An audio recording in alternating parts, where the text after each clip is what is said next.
Welcome back to the series of best mutual fund for 2026। Last video में हमने बात करी थी स्मॉल कैप फंड के सिलेक्शन प्रोसेस के ऊपर और आज की इस वीडियो में हम बात करेंगे 2026 के लिए जो हमने फ्लेक्सी कैप फंड सिलेक्ट करा है उसके कंप्लीट सिलेक्शन प्रोसेस के बारे में कि हमने किन किन स्टेप्स को फॉलो करा और किन किन फैक्टर्स को कंसीडर करा 2026 के लिए फ्लेक्सी कैप फंड सिलेक्ट करते वक्त। तो मेरा नाम है करण कुमार और चलिए अब हम समझते हैं 2026 के लिए सिलेक्ट किए गए फ्लेक्सी कैप फंड के कंप्लीट सिलेक्शन प्रोसेस को। अब फ्लेक्सी कैप फंड के सिलेक्शन प्रोसेस को समझने से पहले हमारे लिए यह समझना जरूरी है कि फ्लेक्सी कैप फंड किन टाइप के लोगों के लिए ज्यादा बढ़िया रहता है या फिर किस टाइप के लोग, किस माइंडसेट के लोग फ्लेक्सी कैप फंड में इन्वेस्टमेंट करते हैं। तो फ्लेक्सी कैप फंड के अंदर मेनली वही लोग इन्वेस्टमेंट करते हैं जिन लोगों को large cap, mid cap, small cap तीनों कैटेगरीज के बेनिफिट्स चाहिए। यानी कि जिन लोगों को लार्ज कैप की सेफ्टी और मिड कैप और स्मॉल कैप जैसी रिटर्न चाहिए वो ही लोग फ्लेक्सी कैप के अंदर इन्वेस्टमेंट करते हैं, क्योंकि फ्लेक्सी कैप हमारी ऐसी कैटेगरी होती है जिसमें कि फंड मैनेजर हमारे पैसे को लार्ज कैप कैटेगरी के शेयर्स में भी इन्वेस्ट करते हैं, मिड कैप कैटेगरी के शेयर्स में भी इन्वेस्ट करता है और स्मॉल कैप कैटेगरी के शेयर्स में भी इन्वेस्ट करता है डिपेंडिंग अपॉन द अपॉर्चुनिटी। लेकिन फ्लेक्सी कैप फंड का ही एक ऑल्टरनेटिव होता है multi cap fund. Multi cap category के फंड्स के अंदर भी हमें लार्ज कैप, मिड कैप और स्मॉल कैप तीनों कैटेगरीज के बेनिफिट्स देखने को मिलते हैं। यानी कि मल्टी कैप कैटेगरी के अंदर भी हमारा पैसा जो है वो लार्ज कैप, मिड कैप और स्मॉल कैप तीनों कैटेगरीज में इन्वेस्ट किया जाता है। लेकिन मल्टी कैप कैटेगरी के अंदर एक डिसएडवांटेज होता है और वो क्या कि फंड मैनेजर के ऊपर बाउंडेशन होती है फंड्स की एलोकेशन को लेके। यानी कि फंड मैनेजर के ऊपर ये बाउंडेशन होती है कि उसको टोटल फंड्स का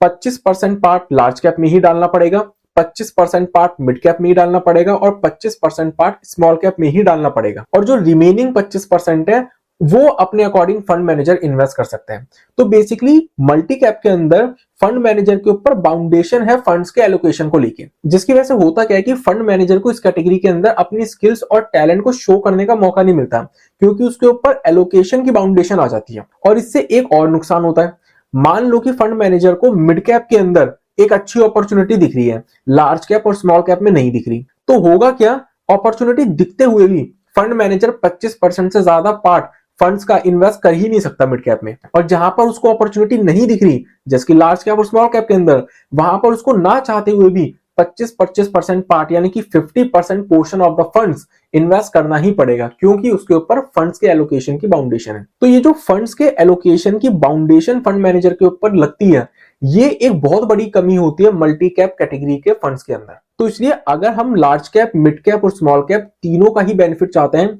तो मल्टी कैप के बजाय इन्वेस्टमेंट करने के लिए ज्यादा बेस्ट ऑप्शन होता है फ्लेक्सी कैप फंड, क्योंकि फ्लेक्सी कैप फंड के अंदर भी लार्ज कैप, मिड कैप और स्मॉल कैप तीनों कैटेगरीज के शेयर्स के अंदर हमारा पैसा इन्वेस्ट हो रहा है। लेकिन यहाँ पे एक एज ये होता है, यहाँ पे एक फायदा ये होता है कि यहाँ पर फंड मैनेजर के ऊपर कोई बाउंडेशन नहीं है एलोकेशन को लेके। फंड मैनेजर को यहाँ पे फुल फ्रीडम दी हुई है, उसको जहां अपॉर्चुनिटी दिखती है वहां वो पैसा लगा सकता है और जितना उसको लगाना है उतना पैसा वो लगा सकता है। ऑब्वियस सी बात है कि पोर्टफोलियो को बैलेंस रखने के लिए फंड मैनेजर इसके अंदर भी लार्ज, मिड, स्मॉल तीनों में ही पैसा इन्वेस्ट करेगा। लेकिन क्योंकि फंड मैनेजर को इस कैटेगरी में जो फ्रीडम मिली हुई है, उस फ्रीडम के चलते जहां उसको अपॉर्चुनिटी ज्यादा दिखेगी वहां वो पैसा ज्यादा इन्वेस्ट करेगा। तो इसलिए अगर कोई large cap, mid cap, small cap तीनों कैटेगरीज को एक्सप्लोर करना चाहता है और उसका बेनिफिट लेना चाहता है तो उसके लिए बेस्ट ऑप्शन ये रहेगा कि वो मल्टी कैप के बजाय फ्लेक्सी कैप कैटेगरी के फंड के अंदर इन्वेस्ट करे। अब अगर हम फ्लेक्सी कैप फंड के सिलेक्शन प्रोसेस की बात करें तो यहां पर भी स्टार्टिंग में हमें वही 3 क्वेश्चंस देखने को मिलेंगे कि हमें एक एक्टिव फंड की तरफ जाना चाहिए या फिर एक पैसिव फंड की तरफ,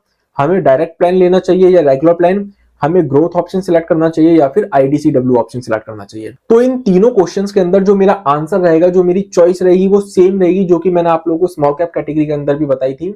कि हम जो यहाँ पे सिलेक्ट करेंगे वो एक एक्टिव फंड सिलेक्ट करेंगे, क्योंकि इस कैटेगरी के अंदर भी फंड मैनेजर के पास जो बास्केट ऑफ स्टॉक है यानी कि जो चॉइस ऑफ स्टॉक है वो बहुत बड़ी है। तो इसलिए यहाँ पर फंड मैनेजर के पास एक बहुत बड़ी अपॉर्चुनिटी अपना टैलेंट, अपनी स्किल्स को शो करने का, एक्सप्लोर करने का। तो इसलिए यहाँ पर भी हम एक एक्टिव फंड को ही सिलेक्ट करेंगे। एक्टिव फंड के अंदर भी जिसको यहाँ पर एक पर्सनल एक्सपर्ट की गाइडेंस चाहिए उसको रेगुलर प्लान की तरफ जाना चाहिए, अदरवाइज बेस्ट ऑप्शन हमारे हिसाब से यहाँ पर भी डायरेक्ट प्लान ही रहेगा। और जिन लोगों को रेगुलर इनकम चाहिए उनको IDCW ऑप्शन की तरफ जाना चाहिए, अदरवाइज हमारी तरफ से बेस्ट ऑप्शन जो रहेगा वो ग्रोथ ऑप्शन रहेगा। तो यहां पर भी इस कैटेगरी के अंदर भी हमारी जो चॉइस रहेगी वो सेम रहेगी स्मॉल कैप कैटेगरी की तरह कि हम एक एक्टिव फंड के अंदर इन्वेस्टमेंट करेंगे डायरेक्ट प्लान ग्रोथ ऑप्शन के अंदर। अब ये 3 फिल्टर्स लगाने के बाद अभी भी हमारे पास 43 फंड्स बचते हैं। तो उसके लिए हमने क्या करा, हमने अपना अगला फिल्टर लगाया जो कि ये था कि जितने भी फंड्स को लॉन्च हुए 10 साल से कम का टाइम पीरियड हुआ था, उन सभी फंड्स को हमने एलिमिनेट कर दिया। लॉजिक हमारा सेम रहेगा,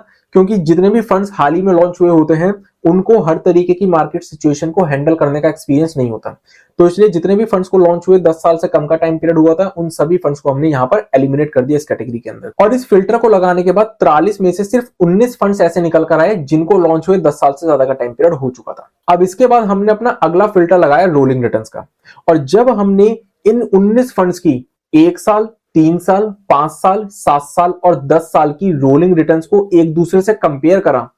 तो इन 19 में से सिर्फ 2 फंड्स हमारे सामने ऐसे निकल कर आए जिन्होंने maximum number of times in सभी टाइम पीरियड के अंदर अपने बेंचमार्क को बीट किए। और वो जो 2 फंड्स हमारे सामने निकल कर आए वो हमारे निकल कर आए हैं पराग पारेख और इडलवाइस का फ्लेक्सी कैप फंड। अब इन दोनों फंड्स में से बेस्ट फंड सिलेक्ट करने के लिए हमने क्या करा, हमने इन दोनों फंड्स की ही एक्सपेंस रेशियो, टर्नओवर रेशियो और शार्प रेशियो को एक दूसरे से कंपेयर करा। और जब हमने इन दोनों फंड्स के इन तीनों रेशियोज को एक दूसरे से कंपेयर करा, तो जो 2026 में इस कैटेगरी के अंदर इन्वेस्टमेंट करने के लिए बेस्ट फंड हमारे सामने निकल कर आया, वो निकल कर आया पराग पारेख का फ्लेक्सी कैप फंड। अगर हम इसका एक्सपेंस रेशियो देखें तो इसका एक्सपेंस रेशियो हमें 0.63% का देखने को मिलेगा, जो कि इडलवाइस के कंपैरिजन में ज्यादा है। लेकिन फिर भी इस फंड को सिलेक्ट करने का जो मेन रीजन था वो था मेरा इस फंड का शार्प रेशियो और टर्नओवर रेशियो। अगर हम इस फंड के शार्प रेशियो की बात करें तो वो हमें 1.45 का देखने को मिलेगा, जो कि इडलवाइस के कंपैरिजन में काफी अच्छा है। साथ ही साथ इसका टर्नओवर रेशियो भी हमें इडलवाइस के कंपैरिजन में कम देखने को मिलेगा, 37.19% का।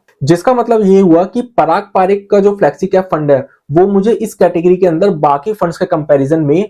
कम बाइंग सेलिंग करके, कम रिस्क लेके और थोड़ी एक्स्ट्रा कॉस्ट चार्ज करके मुझे ज्यादा अच्छी रिटर्न लाकर दे रहा है। तो अगर मुझे कम बाइंग सेलिंग करके, कम रिस्क लेके ज्यादा अच्छी रिटर्न मिल रही है और उसके बदले अगर मुझे थोड़ी सी एक्स्ट्रा कॉस्ट पे करनी भी पड़े, तो वो मेरे लिए कोई बुरा सौदा नहीं है। तो इसलिए 2026 में इस कैटेगरी के अंदर इन्वेस्टमेंट करने के लिए हमने जो फंड सिलेक्ट करा वो पराग पारेख का फ्लेक्सी कैप फंड सिलेक्ट करा, डायरेक्ट प्लान ग्रोथ ऑप्शन। साथ ही साथ आप लोगों को अगर आज की सिलेक्शन प्रोसेस से रिलेटेड कोई भी डाउट होता है, छोटे से छोटा भी डाउट होता है, तो वो आप हमें कमेंट सेक्शन में कमेंट करके पूछ सकते हो। तो इसी के साथ आज की इस वीडियो को मैं यहीं पर कंप्लीट करता हूं। मिलते हैं नेक्स्ट वीडियो में नेक्स्ट कैटेगरी के फंड के साथ। तब तक के लिए stay healthy and stay wealthy.